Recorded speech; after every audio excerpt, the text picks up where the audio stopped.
आप सभी लोगों का हमारे YouTube चैनल पर साय हृदय स्वागत है। आज मैं मूल के विषय में बताना चाहता हूँ। प्रायः आजकल तो मूल लोग होने नहीं देते हैं, स्वयं ईश्वर हो जाते हैं, यानी ईश्वर का कार्य अपने हाथ में ले लेते हैं। बच्चे का जन्म कृत्रिम रूप से करते हैं। आचार्यों से, पंडितों से ये जानकारी कर लेते हैं कि अमुक तिथि में मूल तो नहीं है, और जिस तिथि में मूल नहीं होते उस तिथि में ऑपरेशन आदि करा देते हैं।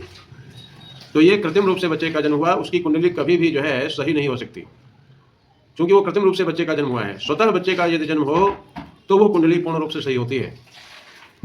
मूल, जो लोग मूलों में जन्म लेते हैं तो प्रायः कुछ अच्छा भी होता है और खराब भी होता है।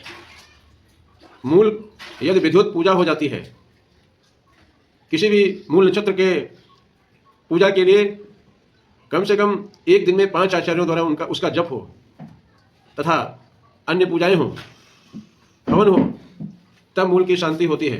प्रायः ऐसे बहुत कम लोग होते हैं जो इस प्रकार से कार्यक्रम कराते हैं। नहीं तो घंटे, 2 घंटे, 3 घंटे में ही मूल की शांति करा लेते हैं एक पंडित द्वारा। वो शांति नहीं होती, वो केवल मन को शांति मिलती कि मूल शांति हो गई। तो देखिए, 6 मूल ऐसे हैं, 6 नक्षत्र में ऐसे मूल हैं जो गंडमूल कहलाते हैं। वो 6 नक्षत्र हैं अश्विनी, श्लेखा, मघा, ज्येष्ठा, मूल और रेवती। ये 6 नक्षत्र गंडमूल कहलाते हैं। इन नक्षत्रों में उत्पन्न होने वाला बालक या बालिका माता पिता, कुल और अपने शरीर को नाश करने वाला होता है। यदि अपना शरीर नष्ट होने से बच जाए तो धन, भवन, गुणों का स्वामी होता है।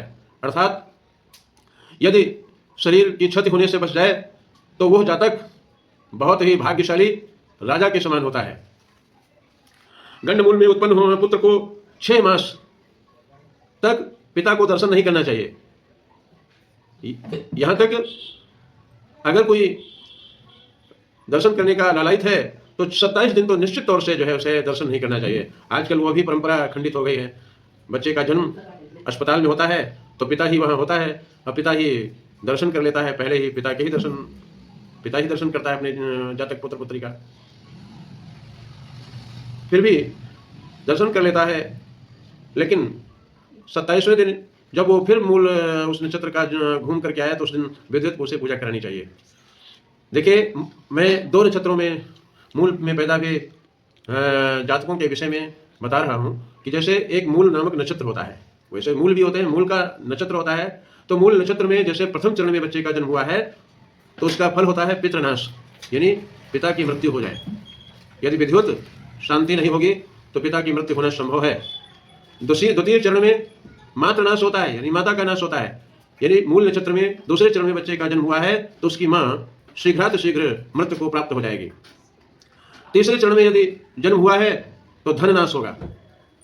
चौथे चरण में अगर बच्चे का जन्म हुआ है तो शांति से शुभ होगा।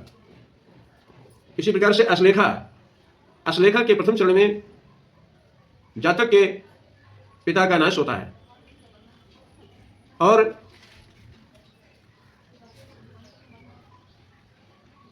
जातक के चतुर्थ चरण में पिता का नाश होता है, प्रथम चरण में नहीं।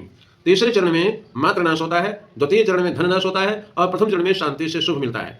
इसके अतिरिक्त इसके आगे और भी बहुत चीजें हैं जो अग्रिम वीडियो में बताएंगे। धन्यवाद।